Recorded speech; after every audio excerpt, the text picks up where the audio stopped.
अस्सलाम वालेकुम दोस्तों। आज मैं आपको अपने चैनल स्मार्ट एक्सेल के अंदर कैलकुलेशन कैसे करते हैं, किस तरीके से कौन से फंक्शन इस्तेमाल करते हैं कैलकुलेशन के लिए, सिंपल कैलकुलेशन की बात कर रहा हूँ मैं, उसके बारे में बताने लगा हूँ।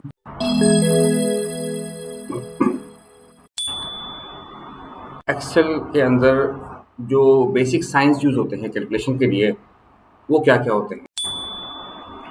पैरेंथेसिस यूज होते हैं, और पैरेंथेसिस जो यूज होते हैं उसके लिए उसका मकसद ये होता है कि जो काम इन पैरेंथेसिस के अंदर बताया जा रहा है वो सबसे पहले परफॉर्म होना चाहिए, उसके बाद बाकी तमाम ऑपरेशंस उसके परफॉर्म हो। कैरेट एक ऐसा साइन है जिसको हम एक्सपोनेंट भी कहते हैं। तो ये किसी चीज़ की उसको अपने आप से मल्टीप्लाई करने के लिए बताता है। मिसाल के तौर पे अगर हम लिखते हैं 3 कैरेट 2, इसका मतलब है 3 को इटसेल्फ 3 से मल्टीप्लाई किया जाए 2 मरतबा, यानी 3 मल्टीप्लाई बाय 3। अगर 3 कैरेट 3 होगा तो इसका मतलब होगा 3 मल्टीप्लाई बाय 3 मल्टीप्लाई बाय 3। अगर 3 कैरेट 4 होगा तो इसका मतलब 3 multiply by 3 multiply by 3 multiply by 3। तो ये उसको उसी के साथ कितनी मरतबा मल्टीप्लाई करना है उसके लिए इस्तेमाल किया जाता है। मल्टीप्लाई का साइन एक्सेल के अंदर एस्टेरिक के लिए यूज होता है। एस्टेरिक यूज होता है एक्सेल के अंदर इस काम के लिए। क्रॉस जो है वो ज़ाहिर है वो एक लेटर है, इसलिए उसको यूज नहीं करते हैं। डिवीजन के लिए डिवीजन का साइन यूज नहीं होता, स्लैश का साइन यूज होता है। ठीक है, ऑब्वियसली प्लस तो प्लस के लिए यूज होता है और माइनस माइनस के लिए यूज होता है। इस तरह अगर हम देखते हैं तो ये तरतीब इस तरह बनती है कि सबसे पहले पैरेंथेसिस, फिर एक्सपोनेंट, फिर मल्टीप्लिकेशन, फिर डिवीजन, फिर एडिशन, फिर सब्ट्रैक्शन। एक्सेल इस मैथमेटिक्स के जितने भी ऑपरेशंस हैं उसको इसी तरतीब से परफॉर्म करता है, जिसको हम शॉर्टली पेमडास भी कह सकते हैं। यानी जब भी ये तमाम साइंस किसी जगह पे यूज़ होंगे तो जो साइन सबसे पहले परफॉर्म होगा उसकी ऑर्डर इसी तरह होगा कि जो चीज़ पैरेंथेसिस पे लिखी होगी वो सबसे पहले परफॉर्म होगी, और अगर कोई चीज़ एक्सपोनेंट में लिखी होगी पावर में तो वो उसके बाद परफॉर्म होगी, उसके बाद मल्टीप्लिकेशन होगी, उसके बाद डिवीजन का एक्शन परफॉर्म होगा, उसके बाद एडिशन होगा, और सबसे आखिर में सब्ट्रैक्शन का ऑपरेशन जो है वो परफॉर्म होगा। अच्छा, इस वर्कशीट में हम ये सीखेंगे कि किसी डेटा को दूसरी वर्कशीट से कैसे यहाँ पर रेफर करते हैं, ये चीज़ भी हम सीखेंगे। अवेलेबल इंफॉर्मेशन की तरफ चलते हैं। हम सपोज कर लेते हैं कि हम किसी घर का मंथली ग्रॉसरी का जो वर्कशीट जो है वो बनाने लगे हैं। इसके अंदर अगर आप देखते हैं तो एक्चुअली मंथली एक्सपेंसेस हैं, नॉट ओनली ग्रॉसरीज, एक्सपेंसेस के पूरा को कवर किया जा रहा है किसी एक साहब के। तो उसमें उनके ग्रॉसरी का एक्सपेंस जो है वो सपोज किया कि ये जो एक्सपेंस है उसमें ग्रॉसरी का एक्सपेंस जो है 28,227 रुपीज़ है। उनका जो ट्यूशन और ट्रांसपोर्ट और लंच वगैरह का जो एक्सपेंस है वो 69,760 रुपीज़ पर मंथ है। और पॉकेट मनी वो जो देते हैं अपने बच्चों को, घर वालों को, वो 8,500 रुपीज़ है। ड्रिंकिंग वाटर जो उनके घर में आता है वो 3,000 रुपीज़ पर मंथ है। इंटरनेट, फ़ोन, केबल टीवी, इन सबके चार्जेस 4,500 रुपीज़ हैं। उसके अलावा इलेक्ट्रिसिटी, गैस, वाटर यानी यूटिलिटी बिल्स जो है उनका एक्सपेंस जो है तकरीबन 13,750 रुपीज़ बनता है। कार फ्यूल और क्लीनिंग और इन सबको मिला के उसका जो मंथली एक्सपेंस बनता है 22,500 रुपीज़ बनता है। और अपार्टमेंट रेंटल वगैरह इन सबको मिला कर उसका एक्सपेंस 40,000 पर मंथ बनता है। अच्छा, अब हम आगे बढ़ते हैं। सबसे पहले हम ये देखते हैं इन सब का टोटल क्या होता है। आपको ये चीज़ जानना ज़रूरी है कि जब भी हम कोई भी कैलकुलेशन एक्सेल के अंदर परफॉर्म करते हैं तो उसके लिए जो भी फार्मूला हम लिखते हैं उसका सबसे पहला जो प्रोसीजर में सबसे पहला अमल जो होता है, सबसे पहला एक्शन जो होता है वो इक्वल टू के साइन से उसको स्टार्ट करना होता है। जैसे यहाँ पे हमने इक्वल टू का साइन लगाया, उसके बाद हमने पहला सेल सेलेक्ट किया। अब यहाँ पर ये जानना ज़रूरी है कि अगर हमने एक या दो सेल्स को प्लस करना है तो उसका प्रोसीजर थोड़ा डिफरेंट होता है। और अगर हमने पूरी रेंज को सिलेक्ट करना है जिसमें बीच में कोई गैप नहीं है, तो उसका तरीका मुश्किल नहीं होता, आसान होता है, लेकिन वो ज़रा डिफरेंट होता है। अब हमने सबसे पहले पहले सेल पे क्लिक किया जो कि B5 है। B5 पे क्लिक करके उसके बाद हमने प्लस का साइन लगाया और फिर दूसरे सेल पे क्लिक किया B6, फिर प्लस का साइन लगाया, फिर तीसरे पे क्लिक किया B7, फिर प्लस का साइन लगाया, फिर चौथे पे क्लिक किया B8, फिर प्लस का साइन लगाया। इस तरह से हमने सबको क्लिक करते गए और सब पे प्लस का साइन लगा लगा के सबको क्लिक करते गए। तो हमें ये पता चला फॉर्मूला जो बना वो B5 plus B6 plus B7 plus B8 plus B9 plus B10 plus B11 और प्लस B12। अब ये हमने लगाया, उसको एंटर किया, उसका जो भी रिजल्ट आया, रिजल्ट तो बिल्कुल ठीक आया, लेकिन इसमें एक मसला ये हुआ कि ये फॉर्मूला बहुत लेंथी हो गया। तो इसको शॉर्टन कैसे हम करते हैं, इसके लिए हम आसान तरीके से, सिंपल तरीके से इस फॉर्मूले को दोबारा से लिखते हैं। अगर आप इस पर क्लिक करते हैं, ये फॉर्मूला आपको लेंथी फॉर्मेट में नज़र आ रहा है। ऑल्दो ये फॉर्मूला बिल्कुल ठीक है, इसमें कोई इशू नहीं है, लेकिन क्योंकि सीरीज में कैलकुलेशन हो रही है, लिहाजा इतना लंबा फॉर्मूला देने की हमें ज़रूरत नहीं है। इसको हम डिलीट करते हैं, इक्वल टू को साइन दोबारा लगाते हैं। अब यहाँ पे हम सम का फंक्शन यूज़ करते हैं, SUM सम, और ब्रैकेट स्टार्ट यानी पैरेंथेसिस स्टार्ट करते हैं। उसके बाद सम का फॉर्मूला हमें कहता है कि रेंज बताएं, रेंज में सबसे पहले सेल पे क्लिक करें। हमने सबसे पहले सेल पे क्लिक कर दिया जो कि B5 है। उसके बाद कॉलन का साइन लगा के हमने आखिरी सेल पे क्लिक किया, तो हमने सिर्फ पहला सेल दिया शुरू का और उस सीरीज का आखिर का सेल दिया, तो इसने पूरी रेंज को सिलेक्ट कर लिया। इसने वही एक्शन परफॉर्म किया जो हमने अलग अलग इनको सेलेक्ट करके किया था, लेकिन यहाँ पे सिर्फ 2 सेल लिखने पड़े हमें। उसके बाद पैरेंथेसिस को हमने क्लोज किया और एंटर किया, और एंटर करेंगे तो उसका रिजल्ट वही आएगा जो कि पहले हमें नजर आया था। फर्क सिर्फ इतना है कि वो जो फॉर्मूला हमने लिखा था वो ज़रा लेंदी था, और ये फॉर्मूला जो हमने लिखा है ये ज़रा शॉर्ट है और आसानी से काम हो गया, लेकिन हर जगह पे हर चीज़ की नीड अलग अलग होती है। अब हम ये करते हैं कि ये जो एक्सपेंस हो रहा है पूरे मंथ का, उस मंथ में हर चीज़ का, हर हेड का जो है टोटल खर्चे के हिसाब से, यानी टोटल एक्सपेंस के हिसाब से हर एक्सपेंस की परसेंटेज कितनी बन रही है। तो टोटल एक्सपेंस जो है वो 1,90,237 रुपीज़ पर मंथ है। उसमें से ग्रॉसरी का कितना परसेंट यूज़ हो रहा है उसको हम कैलकुलेट करते हैं। इक्वल टू का साइन लगाया, ग्रॉसरी पे क्लिक किया, तो सेल का रेफरेंस खुद ब खुद आ गया B5, मल्टीप्लाई का साइन लगाया, एस्टेरिक 100 लिखा परसेंटेज का। परसेंटेज का फॉर्मूला भी ऐसे ही होता है कि जब भी किसी चीज़ की परसेंटेज निकालनी होती है तो हम ये करते हैं कि उसको उस चीज़ को, मिसाल के तौर पे कोई मिनिमम नंबर है, उसको किसी मैक्सिमम नंबर से परसेंटेज निकालनी है, तो मिनिमम नंबर को मल्टीप्लाई करते हैं परसेंटेज से और उसको डिवाइड करते हैं फिर मैक्सिमम नंबर से, तो परसेंटेज निकल आती है। सेम यही चीज़ है कि मिनिमम नंबर यहाँ पे ग्रॉसरी का एक्सपेंस है और मैक्सिमम नंबर जो है यहाँ टोटल एक्सपेंस है, लिहाजा मिनिमम नंबर यानी ग्रॉसरी को मल्टीप्लाई किया 100 से और मैक्सिमम नंबर यानी टोटल से जो है इसको डिवाइड कर दिया, स्लैश करके B13 से डिवाइड कर दिया, एंटर किया, तो हमें ये परसेंटेज नज़र आ गई कि ग्रॉसरी का जो परसेंटेज है वो टोटल एक्सपेंस का 14.83% है। आगे बढ़ते हैं। अब इस फॉर्मूले को हम कॉपी करके तमाम रोज में पेस्ट कर लेते हैं। कॉपी किया कंट्रोल C करके, बाकी रोज को सेलेक्ट किया, कंट्रोल V दबाया, और ये क्या हुआ, ये तो division by zero division by zero division by zero आ गया। ऐसा क्यों हुआ? उसकी वजह आप देखें, रो नंबर 2 सेलेक्ट किया आपने तो पता चला कि B6 मल्टीप्लाई हो रहा है 100 से, ओके, B6 मल्टीप्लाई हो रहा है 100 से, लेकिन डिवाइड हो रहा है B14 से। B14 जो है वो इसके नीचे है, B13 जो है वो टोटल एक्सपेंस है, B14 उसके नीचे वाला सेल। ऐसा क्यों हुआ? इसलिए कि जब भी आप फॉर्मूला कॉपी करते हैं तो उसकी जो रोज है वो ऑटोमेटिकली उस हिसाब से इंक्रीज होती हैं। अगर आपने आगे कॉपी किया है नीचे तो रोज इंक्रीज होती हैं, अगर आपने ऊपर कॉपी किया है तो रोज डिक्रीज होती हैं।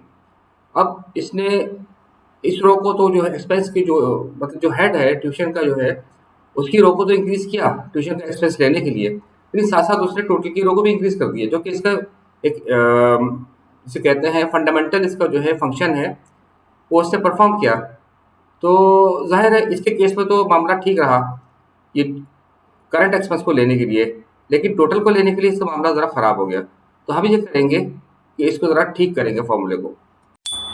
हमने ये देखा कि जब भी हम किसी चीज़ को 0 से डिवाइड करते हैं तो उसका नतीजा हमेशा एरर की सूरत में आता है।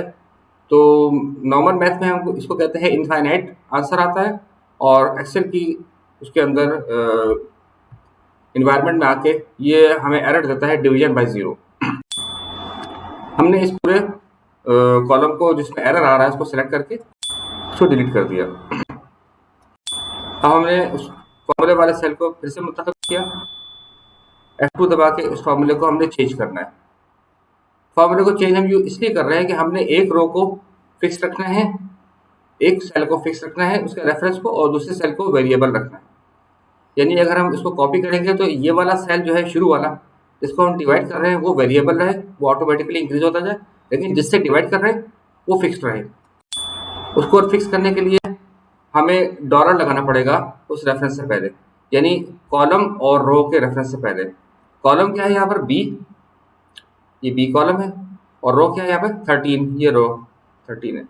तो बी से पहले भी डॉलर लगाया और 13 से पहले भी डॉलर लगाया, तो ये हो गया B5 multiply by 100 divided by $B $13। उसके बाद हमने एंटर दबाया, रिजल्ट तो वही आया, लेकिन यहाँ पे जब हम इसको सेलेक्ट करेंगे कॉपी करेंगे कंट्रोल सी से कॉपी करने के बाद बाकी के जो सेल्स हैं उसको सेलेक्ट करेंगे, कंट्रोल डी दबा के उस फॉर्मूले को पेस्ट करेंगे, तो अब हमें नजर आ रहा है कि इसने कहीं पर भी एरर नहीं दिया। इसका मतलब है कि जो हमने एक फंक्शन परफॉर्म किया है डिवाइजर को जो है जिसको हम कहते हैं डिनोमिनेटर, उस डिनोमिनेटर को जो है फिक्स रख दिया हमने। अब हम देख सकते हैं कि हमने सेकेंड रो पे क्लिक किया हुआ है, सेकेंड रो पे ये बता रहा है कि B6 multiply by 100 divided by $B $13, यानी इस रो को तो शुरू का जो सेल है इसको हम डिवाइड कर रहे हैं न्यूमरेटर, उसको तो उसने वेरिएबल किया B5 से B6 कर दिया, लेकिन जिससे डिवाइड कर रहे हैं डिनोमिनेटर $B $13 उसको फिक्स रखा। अब हम देख सकते हैं कि पहली रो को हमने सेलेक्ट किया, हमें ये नजर आ रहा है B5 multiply by 100 divided by $B $13, उसको हमने सेलेक्ट किया कंट्रोल शिफ्ट डाउन करके।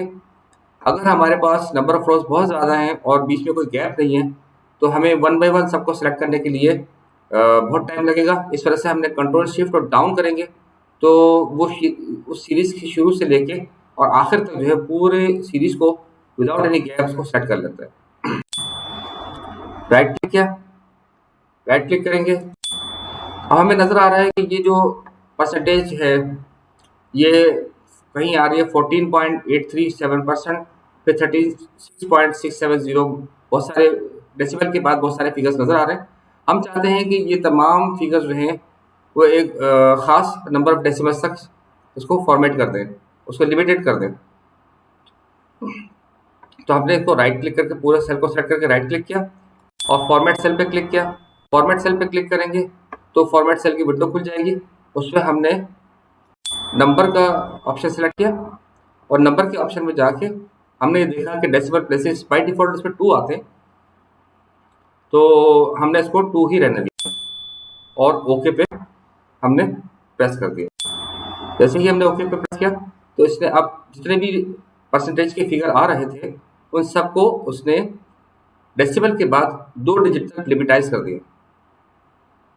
हम देख सकते हैं 14.84 पहले की परसेंटेज है, दूसरे की परसेंटेज है 36.67, तीसरे की परसेंटेज है 4.47, चौथे की परसेंटेज है 1.58, इसी तरीके से आगे तक। उसके बाद हमें ये देखना है कि लास्ट मंथ में जो है क्या एक्सपेंस था। हम देख सकते हैं कि जो एक्सपेंस हम कर रहे थे करंट मंथ का, उससे पहले जो मंथ था वो मार्च है। मार्च के एक्सपेंस हम कर रहे हैं, उससे पहले जो मंथ था वो फरवरी है। ठीक है, इक्वल टू का साइन लगाया। हमने ये देखना है कि इसी हेड का यानी ग्रोसरी का जो एक्सपेंस है उसका लास्ट मंथ में क्या एक्सपेंस हुआ था, ताकि हम कंपैरिजन कर सकें कि लास्ट मंथ से इस मंथ में कितना डिफरेंस आया, कौन सी, अगर वो कम था या ज़्यादा था तो फिर हम उसको देखते हैं कि हम उसको आगे हम डिसाइड कर लेंगे हमने क्या चीज़ को कंट्रोल करना है, क्या चीज़ को नहीं करना। लेकिन पहले हमें एक वेरिएंस पता चले, तो उसके लिए हमने पहले इक्वल टू का साइन लगाया और उसके बाद हमने लास्ट मंथ की वर्कशीट को सिलेक्ट किया है जो कि फरवरी की वर्कशीट है क्लिक करके, और फरवरी की वर्कशीट में उसके एक्सपेंसेस नज़र आ रहे हैं हमें। तो हमने फरवरी की वर्कशीट के सेम सेल को क्लिक किया तो हमें नज़र आने लगा इक्वल टू का साइन के आगे जो है FEB एक्सक्लेमेशन, एक्सक्लेमेशन जो है वो तो वर्कशीट को जाहिर करता है, FEB वर्कशीट का नाम है।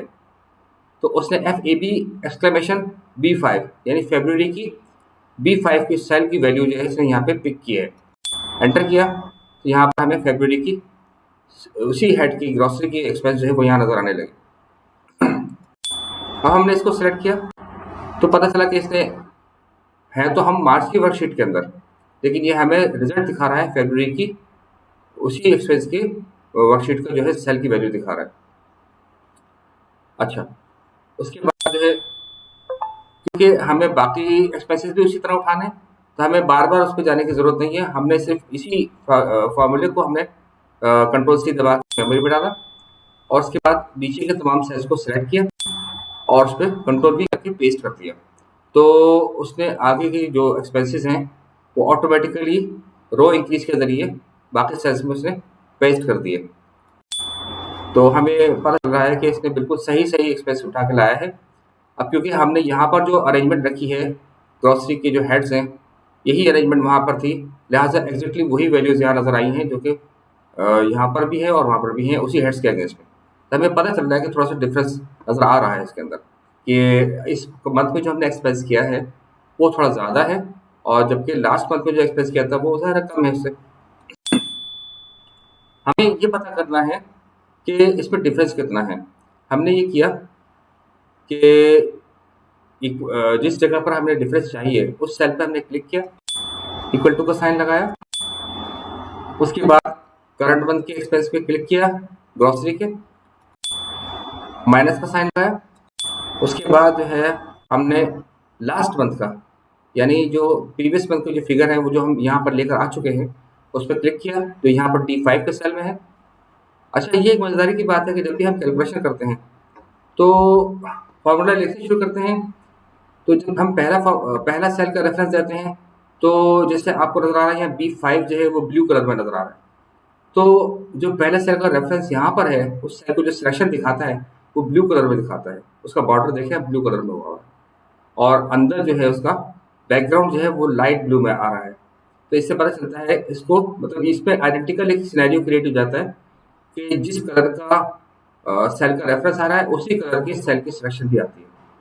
उसके बाद माइनस का साइन जो है वो तो नॉर्मल है, लेकिन जब हमने D5 को सिलेक्ट किया तो D5 यहाँ रेड कलर में नजर आ रहा है तो इसका जो बॉर्डर है वो भी रेड कलर में है और इसका जो इनसाइड जो है बैकग्राउंड वो लाइट रेड कलर में है।